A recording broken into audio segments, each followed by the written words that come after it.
E vamos continuar. A gente parou falando de tipo de acidente, falamos acidente pessoal, né? O acidentado terá por consequência uma lesão tipo ou típica. A guilhotina cortou meu dedo, cortou minha mão, caiu o telhado na minha cabeça e etc., né? Acidente de trajeto que tinha sido tirado pela MP 905, agora não, como ela foi cancelada, voltou. Então, acidente de percurso, trabalho, casa, casa, trabalho. Tem o posicionamento de alguns juízes, né? Aí mais vanguardistas que entendem que a partir do momento que eu acordo com ânimo de trabalhar, se acontecer um acidente, inclusive dentro da minha casa, no momento que eu estou me preparando para ir trabalhar, seria acidente de trabalho ou seria acidente de trajeto, né? A jurisprudência mais condutora fala que é do portão ou da porta da casa até a porta da empresa ou vice-versa, tudo bem? Esse é o conceito mais adequado aí, mas como eu falei, tem aí julgados falando diferente. Caramba, Carlos, mas o cara acordou lá, foi tomar banho, escorregou, bateu a cabeça. Tem gente que entende assim, é um conceito mais protetivo, tudo bem. A lesão imediata é aquela que a gente verifica logo após a ocorrência, o cara perdeu a mão, eu já vi que ele está sem mão, tá? A lesão imediata, que é muito complicado, por isso que ela está em vermelho aí, é uma lesão que não se verifica imediatamente, ela vai aparecer bem depois, então é muito importante fazer o nexo causal, tá? Que é o liame ou ligação, tá? Entre a ocorrência, o agente causador, tá?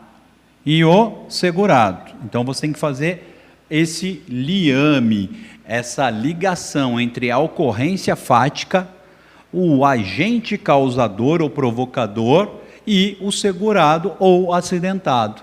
E um detalhe, às vezes essa lesão vai consolidar meses depois, anos depois. Então isso é muito importante, guarda essa informação que depois a gente vai discutir um pouquinho melhor ela. Mas guarda essa informação. Lesão imediata, estou vendo agora, lesão mediata, mediata, eu vou perceber só depois, né? Muitas doenças laborais a gente só percebe a ocorrência da lesão bem depois. E alguns acidentes típicos também, a gente só vê a lesão depois, bateu a cabeça, está normal, e com o tempo aquela batida formou um coágulozinho minúsculo, e esse coágulo foi crescendo, crescendo, e eclodiu 2 anos depois num AVC, no acidente vascular cerebral. Então, só que é oriundo lá daquele tombo. A incapacidade permanente total, perda total da capacidade de trabalho, inclusive com morte, né? A incapacidade permanente parcial, redução parcial para o trabalho. Então vamos lá, vamos entender, voltando. A incapacidade permanente total, ela vai gerar em regra 2 benefícios, né? Se ela gerar morte, ela gera a morte acidentária, ou se ela for permanente total, ela gera a aposentadoria por incapacidade total, a antiga aposentadoria por invalidez. Se a incapacidade for permanente parcial, reduzindo a capacidade de trabalho, caiu, ficou com a perna mais curta, fraturou a bacia, ficou com a perna mais curta, tá? É uma lesão parcial, né? Permanente, a perna não vai crescer de volta. Normalmente a gente dá o quê? O auxílio acidente acidentário. O auxílio acidente acidentário, tá? Incapacidade temporária total, perda total da capacidade de trabalho que resulte em 1 ou mais dias perdidos, normalmente até o 15º dia licença médica, 16º dia auxílio incapacidade temporária, antigo auxílio doença, né? A questão aí dos dias perdidos. Dias de afastamento de cada acidentado contados a partir... Tem tocando um negócio que estranho pra caramba. Tá? Pipipi, sei lá o que é isso aqui. Bom, é que agora tem um cronômetro aqui para eu ver a hora. Dias perdidos, dias de afastamento de cada acidentado, contados a partir do primeiro dia do afastamento até o dia anterior ao do retorno ao trabalho. Dias debitados, são dias que devem ser debitados devido à morte ou incapacidade permanente total ou parcial do trabalhador, mais ligados aí ao direito vanguardista trabalhista, né? Beleza? Aqui a gente começa uma nova problemática, que é a inversão do ônus probante, que veio lá com 11.430, lá em 2006, que teve algumas alterações com a Lei Complementar 150 de 2015 e algumas outras alterações com o Decreto 10.410.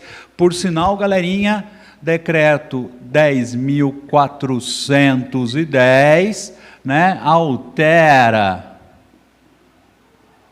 o regulamento da Previdência Social, decreto 3048 de 99, cento e poucas páginas esse novo decreto, convém dar uma olhada, convém vocês lerem ele, porque alterou algumas coisinhas aí, né? Ai, Carlos, você vai fazer uma aula sobre isso? Em regra não, galera, porque assim, se toda alteração que tiver, a gente tiver que refalar, a gente vai fazer uma pós ad eterna, porque em previdenciário as matérias vão mudando constantemente, né? O que a gente fez na pós até agora foi ensinar vocês a lerem a lei. Então, o conceito adjacente, você já tem na cabeça do que é segurado, do que é dependente, do que é acidente de trabalho, do que é benefício. Aí mudou, você só vai ler e adequar para a nova mudança, que pode mudar de novo, e de novo, e de novo, e de novo, e de novo. Mas aqui é um negócio bacana, que lá em 2006 pensaram numa forma de colocar o acidente de trabalho de uma forma mais direta, contudo, ele se dá de forma indireta. Não entendi. Bom, o acidente de trabalho, em regra, antes tinha que ser demonstrado, né? Principalmente no que tange a doença profissional. Então, ele tinha que ser demonstrado. O que a lei fez aí? Ela inverteu, né? Ela, em vez do trabalhador provar, ela passou a configurar de forma direta, tá?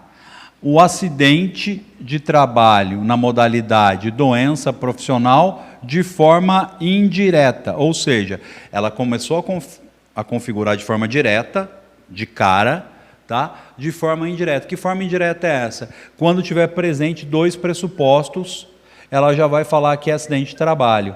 E o empregador que lute, o empregador que lute para provar que não foi. A gente vai ver isso, tá? O famoso nexo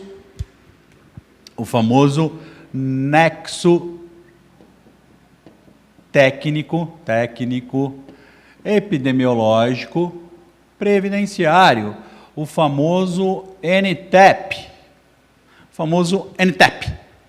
tá? Nexo técnico, epidemiológico, previdenciário. Então tá lá. Artigo 1º, a lei de benefício, a lei número 8.213 de 91, passa a vigorar com as seguintes alterações, acrescentando-se os artigos 21A e 41A e dando nova redação ao artigo 22. O que interessa para nós agora é o 21A.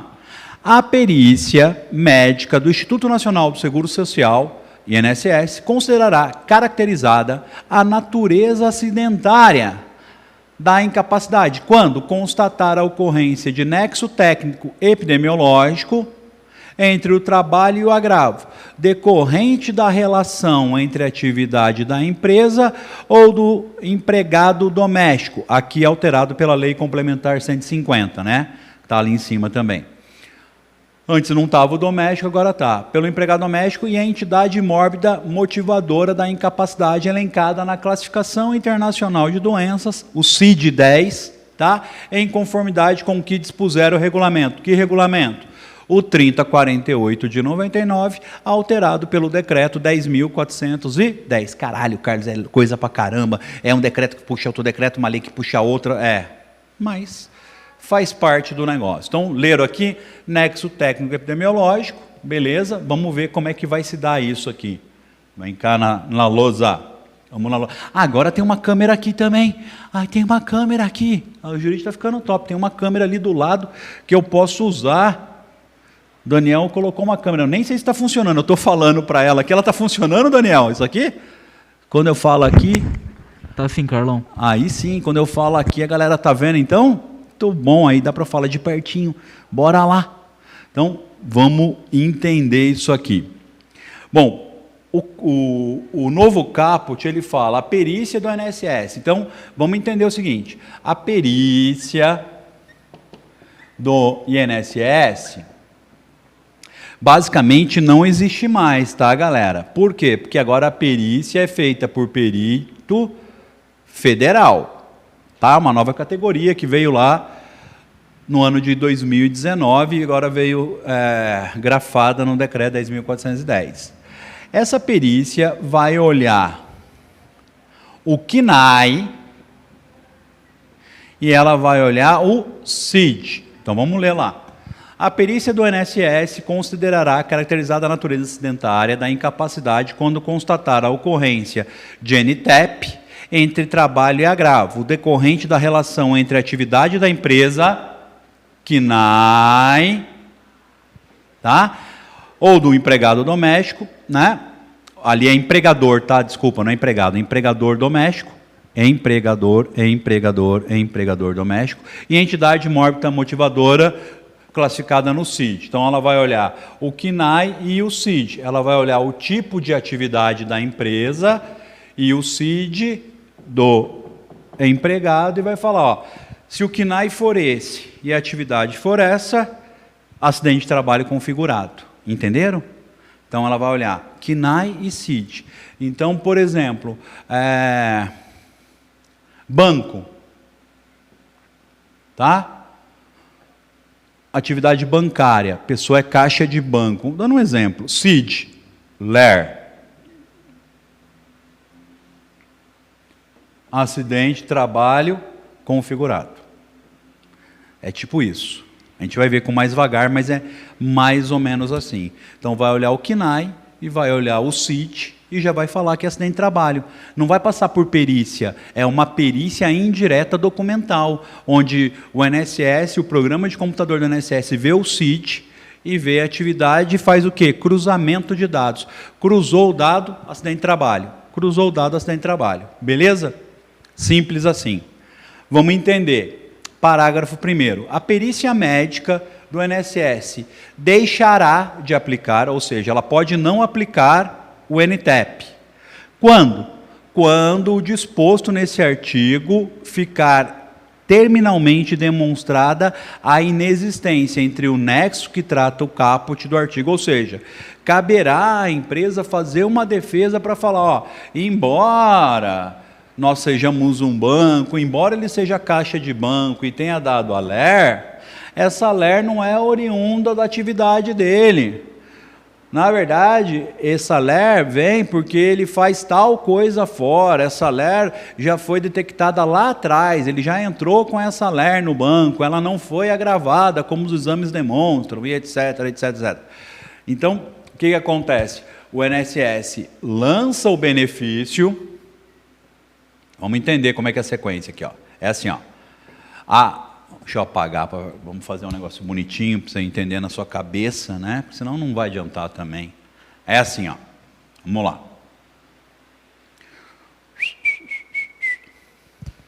Aqui, ó. A empresa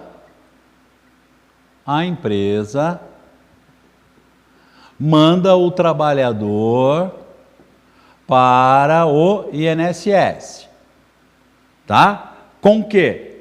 Com auxílio incapacidade temporária. Tudo bem? O antigo auxílio-doença. Aqui um B31. Chegando lá no INSS, o INSS vai e aplica o NTEP, que é CNAE mais CID. Ele faz o quê? Pega o CNAE da empresa, pega o CID da doença, cruza dentro de um quadro que tem, que eu vou te mostrar já, e pá, apareceu. O INSS vai e aplica o NTEP. Ao aplicar NTEP, o benefício que era B31 vira B91, ou seja, passa a ser um auxílio incapacidade temporária acidentário.